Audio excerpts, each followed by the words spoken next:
Agnes castus, ये पढ़ाई है आपको पहले? हैं?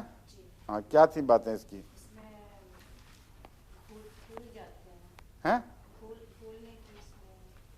ना ना, हाँ, ये भूलने की भी कमी हो तो कई दवाओं में है, याददाश्त की कमी है इसमें। वो एम्ब्राग्रीसा में भी बताया था मैंने, और भी कई दवाओं में भी है। कंफ्यूज हो, याददाश्त ना हो पूरी। काली फास बहुत अच्छी है याददाश्त को तेज करने के लिए।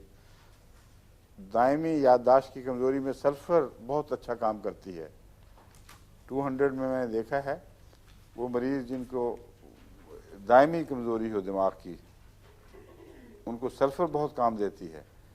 बाज़ों को वक्ती असाबी दबाव की वजह से याददाश्त जवाब दे रही होती है, वहाँ काली फॉस बहुत अच्छा काम करती है। इसकी इलामतों में क्या चीज़ ख़ास नुमाया थी?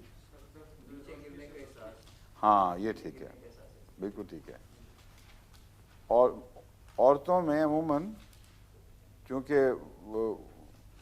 काफ़ी बोझ उठा के 9 महीने कई कई बार मुश्किल में पड़ती हैं, इसलिए उनके असाब जवाब देते हैं और नीचे का गिरने का एहसास पाया जाता है। ये कई दवाओं में है। कॉस्टिकम भी इसमें नुमाया असर रखती है। एग्नेस कास्टस ख़ास तौर पर ये इस बीमारी से, इस एहसास से ताल्लुक़ रखती है। हाँ हाँ, बिल्कुल ठीक है। खुदकशी का रुझान नहीं, बल्कि बीमारियों में खुदकशी का ख्याल आने लग जाता है, लेकिन खुदकशी का रुझान जिस बीमारी दवा में है वो और दवा है, वो है आरम म्योर।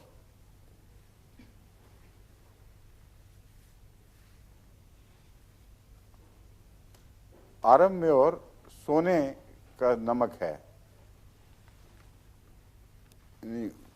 गोल्ड से सॉल्ट जो बनता है, क्लोराइड, गोल्ड क्लोराइड कह सकते हैं इसको आप। उसके अंदर गहरा गम और खुदकशी का नुमाया रुझान। अल्लाह के फजल से 2-3 केसेस में तो मुझे वाज़े तौर पर याद है, रब्वा में बाज़ नौजवानों को ये बीमारी थी और माँ बाप परेशान थे, उन्होंने आके खुद कहा कि बस हमारा दिल चाहता है हम खुदकुशी करने ख़त्म हो जाएं। ये ज़हनी बीमारी है। उनको आरम में और दिया तो बिल्कुल सब ख्याल मिट गए खुदकुशी के। तो आरम में और का खुदकुशी से गहरा ताल्लुक़ है। और इसमें भी आप ठीक कह रही हैं, इसमें भी खुदकुशी का ख्याल पाया जाता है, लेकिन आरम की तरह एक मुस्तकिल दायमी जुज़ नहीं है इसका। सर दर्द इसकी किस चीज़ से बढ़ती है?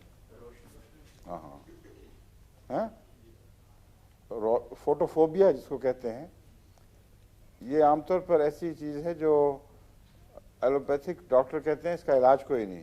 क्यों, है कोई इलाज? कल मेरे पास एक हमारे पाकिस्तान के एक सीनियर अफसर थे, वो यहाँ हायर एजुकेशन के लिए आए हुए हैं, उनकी बेगम भी साथ थी। उन्होंने बताया कि मुझे फोटोफोबिया की तकलीफ़ है और सर दर्द में रोशनी से दर्द बढ़ता है, और डॉक्टरों को यहाँ सबको दिखाया है जो चोटे की माहिरीन हैं, वो कहते हैं फोटोफोबिया का इलाज ही कोई नहीं। हालांकि होम्योपैथिक में मैंने एक दफ़ा नहीं, बारहा फोटोफोबिया के मरीज़ों को अल्लाह के फजल के साथ दवाओं के साथ ठीक किया है। इनमें भी ये दवा भी एक उनमें से है फोटोफोबिया के लिए। और एक बहुत अहम दवा फोटोफोबिया की है, याद है किसी को या बताई नहीं अभी तक? वो है ग्रेफाइट्स। ग्रेफाइट्स 200 में फोटोफोबिया पे बहुत अच्छा असर दिखाती है। कल तो ग्रेफाइट्स नहीं दी थी, एग्नेस कास्टस दी थी। हाँ? अच्छा अच्छा, ठीक है। वो मुस्तकिल जो है ना, गहरा लंबा असर, वो तो ग्रेफाइट्स में पाया जाता है। एग्नेस कास्टस में सर दर्द के साथ इसका ज़्यादा जोड़ है। वो सर दर्द जो रोशनी से बढ़े, और एक फोटोफोबिया की बीमारी है जो ज़रूरी नहीं कि सर दर्द से मुतल्लक हो, वैसे ही रोशनी में आँख नहीं खुल सकती, उसके लिए ग्रेफाइट्स है। और कल जो मुझे उन्होंने बताया था वो ग्रेफाइट्स की इलामतें बताई थी। हाँ, तो आज मैंने, चूँकि सर दर्द भी होती थी, फिर मुझे ख्याल आया कि उनको एग्नेस कास्टस भी भिजवा दी जाए। ठीक है, और क्या क्या चीज़ें हैं एग्नेस कास्टस में? लटकने का एहसास, एक तो है बोझ का एहसास, और एक है मसल्स ढीले हो जाते हैं। ये वो है दवा है जो मसल्स ढीले हो जाते हैं, लटक जाते हैं, एग्नेस कास्टस।